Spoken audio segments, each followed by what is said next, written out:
खंबा घनी मारू राजस्थान परिवार पे आप सबका बहुत बहुत स्वागत है। सबको नवरात्रि अष्टमी की हार्दिक शुभकामनाएं। और आज के इस शुभ अवसर पर हम राजस्थान की तेजस्वी ओजस्वी माँ वीरांगनाओं को याद करेंगे, जिनके आदर्शों को अगर अपने जीवन में 1% भी उतार लिया जाए तो मुझे लगता है हमारा जीवन सफल हो जाएगा।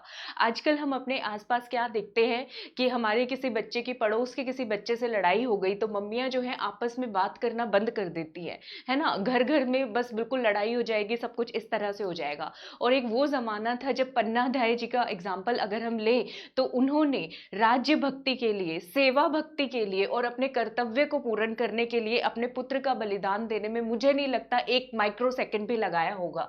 तो आइए शुरुआत करते हैं आज की वीडियो की पन्ना धाय जी से, जिन्होंने राजकुमार महाराणा मेवाड़ के उदय सिंह जी को बचाने के लिए अपने बेटे चंदन का बलिदान कर दिया। जब बनवीर जो है आ रहा था पूछने महाराणा उदय सिंह को मारने, तो राजकुमार के कपड़े पहनाकर अपने बेटे चंदन को इन्होंने रख दिया। तो ऐसी पन्नाधाय जी के बारे में कुछ शब्द हमें जानने चाहिए। कहाँ पे इनका जन्म हुआ, इनका असली नाम क्या है, तो आइए इनके बारे में जानते हैं। पन्नाधाय जी का असली नाम है पन्ना गुजरी और इनका जन्म हुआ है चित्तौड़गढ़ के माता जी की पंडोली गांव के अंदर।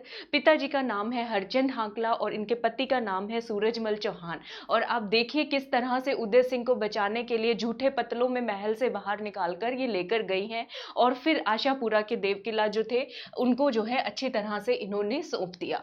तो पन्नाधाय जी के बारे में बहुत सारे कवियों ने बहुत कुछ लिखा है। दो शब्द जानते हैं हम भी, धन मेवाड़ी मायरी, धन मेवाड़ी मायरी राखण नु महारान थई दीदो निज पुत्रो बकरा जो बलिदान। अपने पुत्र की बलि इस तरीके से दे दी जैसे बकरे की बलि दी जाती है महाराण को बचाने के लिए, महाराणा को बचाने के लिए। तो क्या पन्नाधाय जी जैसे राजस्थान में एक ही उदाहरण है और कोई उदाहरण नहीं है? ऐसे हजारों उदाहरण हमें मिल जाएंगे। ऐसा ही एक उदाहरण है जूनागढ़ के एक अहीर रामनाथ और उनकी पत्नी का।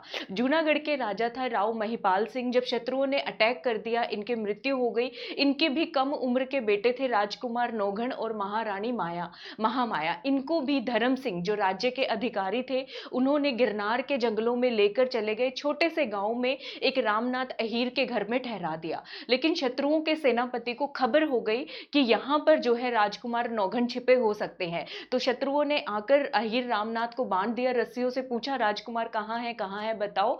तो अहीर रामनाथ ने इशारों ही इशारों में अपनी पत्नी को कहा। पत्नी समझ गई। और ये जो राजकुमार नौघन थे ये छोटे बच्चे नहीं थे, चंदन के 10 साल के बच्चे थे। तो रामनाथ की पत्नी अंदर गई, अपने बेटे को राजकुमार के वस्त्र पहनाए, बेटे को समझा दिया कि बाहर जाकर बोलना है मैं ही हूं राजकुमार नौघन। और वो बाहर चले गए और उन्होंने राजकुमार नौघन जो वो बच्चा बन के आया था 10 साल का, उसकी हत्या कर दी। तो एक उदाहरण नहीं, 1 लाख उदाहरण अपने राजस्थान में आपको ऐसे मिल जाएंगे। तो दोनों ने ही उसके जाते ही, शत्रु के जाते ही अपने बेटे को, लाश को छुआ, गले से लगाया। तो अहीर रामनाथ की जो वीर महान पत्नी है उन्होंने कह दिया पन्नाध्याय को याद करो, पन्नाध्याय को याद करो। तो ये होती है स्वामी भक्ति, ये होती है राज भक्ति। इससे आज का पूरा वीडियो जो है हमारी माँओं को समर्पित है, जिसमें माँ में बोलते हैं कभी मैं नहीं होता, अहम नहीं होता।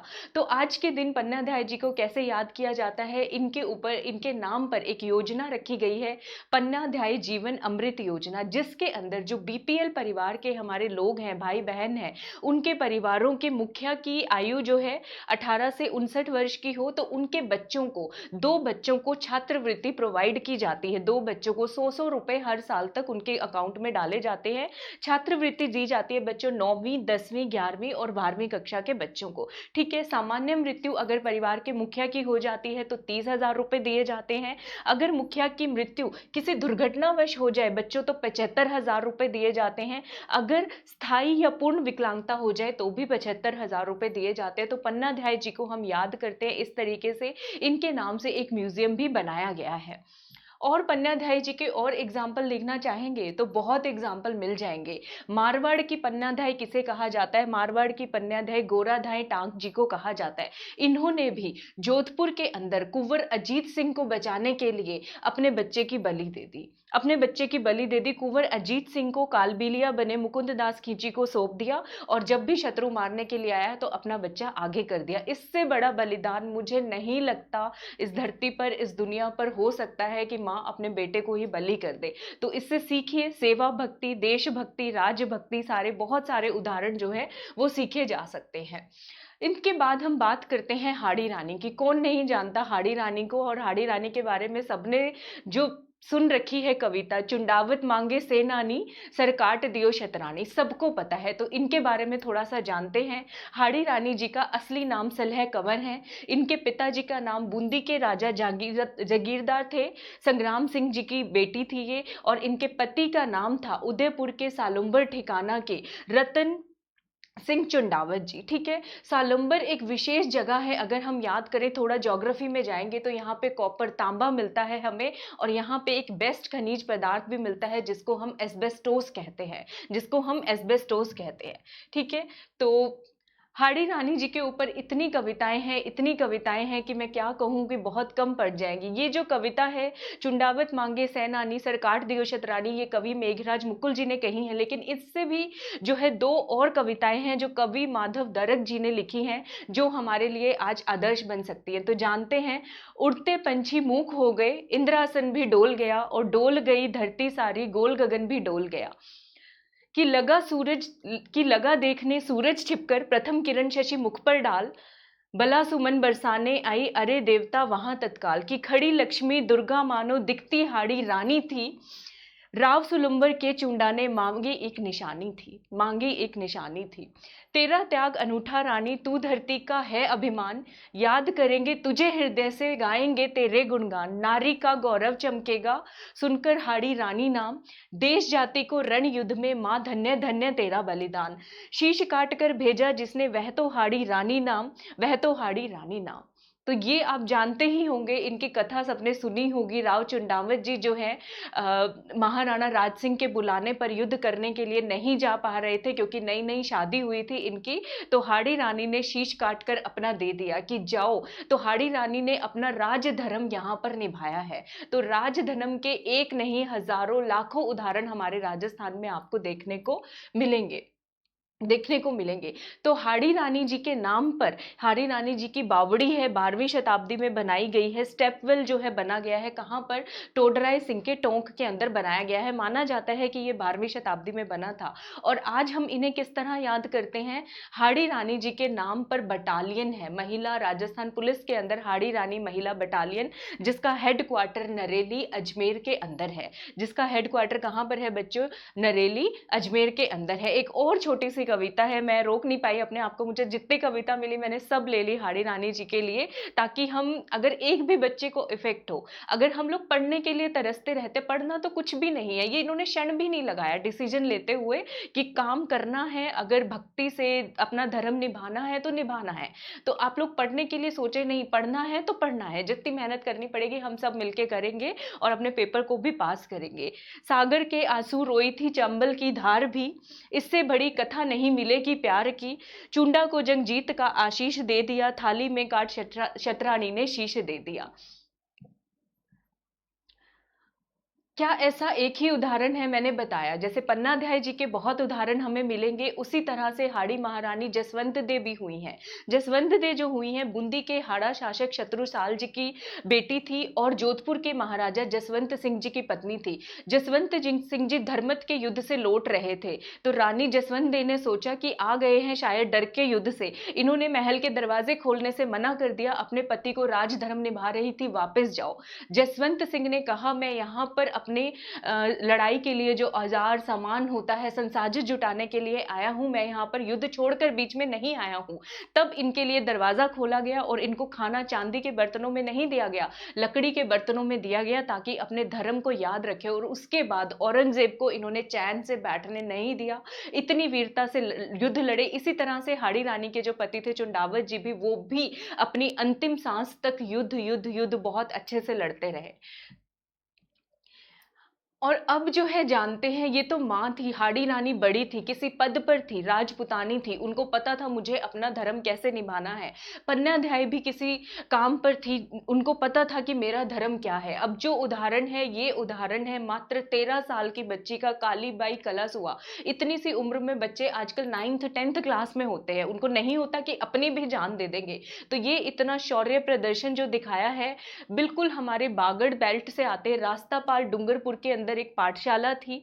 ये पाठशाला प्रजामंडल चलाया करता था। इसके संरक्षक जो थे श्री नाना भाई खांट जी थे, और जो शिक्षक इसमें पढ़ाते थे श्री सेंगा भाई रोते। आजकल ऐसा नहीं होता कि आजकल टीचर आपको कुछ पढ़ा रहा है तो बच्चे जरा सी बात पे कुछ नहीं कह सकते, बच्चों को जरा सी बात पे बुरा मान जाते कि मुझे ऐसे क्यों कह दिया, क्योंकि सहन शक्ति कम हो गई है। और कालीबाई जो कलासुआ जी हैं, इनके बारे में आप गुरु भक्ति का उदाहरण आप देखेंगे। उस टाइम गुरु भी अलग थे, मैं कहूंगी शिष्य भी अलग थे, पूरा जमाना ही अलग था, बिल्कुल ठीक है।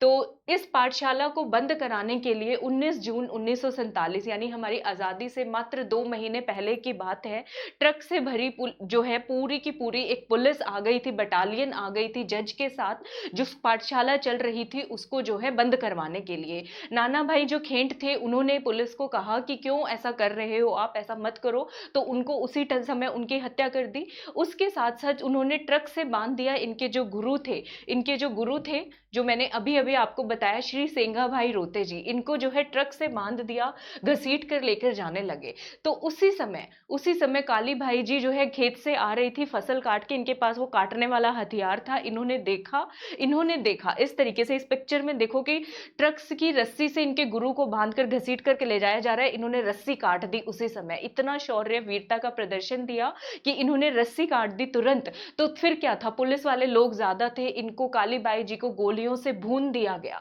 कालीबाई जी को आप देखें जरा, गोलियों से भून दिया गया, और ये मात्र 13 साल की उम्र, 13 साल की उम्र की हम लोग बात कर रहे हैं। तो जो इनके गुरु थे वो तो बच गए, लेकिन इनको अस्पताल में लेकर जाया गया। 21 जून 1947 को इनकी मृत्यु हो गई। तो भीलों ने उस टाइम घोषणा कर दी मारू ढोल का मातमी। उसका मतलब होता है भील और पुलिस जो है अब सीधे सीधे दो दो हाथ होंगे, सीधे सीधे दो दो हाथ होंगे। सारे हजारों भील जो है रास्तापाल में एकत्रित हो गए थे।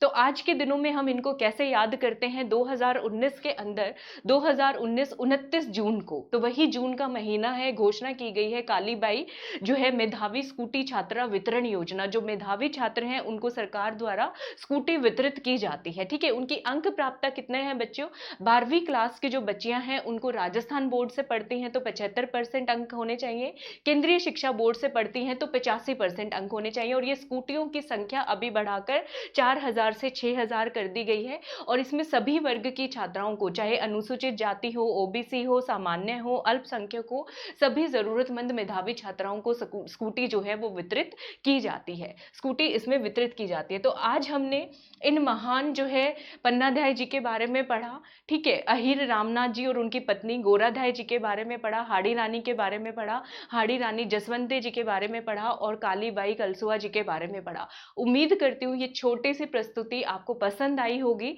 इस वीडियो को मैं चाहती हूँ बच्चों तक आप लोग पहुंचा दीजिए, ताकि हम सब लोग सीख जगें। जो कविताएं आज मैं देखकर बोल रही हूँ, हमारे आने वाली जो जनरेशन है वो देखकर ना बोले, उनके जुबान पर, उनके उस पर रटी हुई होनी चाहिए ये भाषाएं, ताकि एक आदर्श जो आने वाली जनरेशन है उसका हम सब लोग निर्माण कर सके, ठीक है। तो अगली वीडियो में मिलूंगी, तब तक आप सबको मेरी घनी घनी राम राम।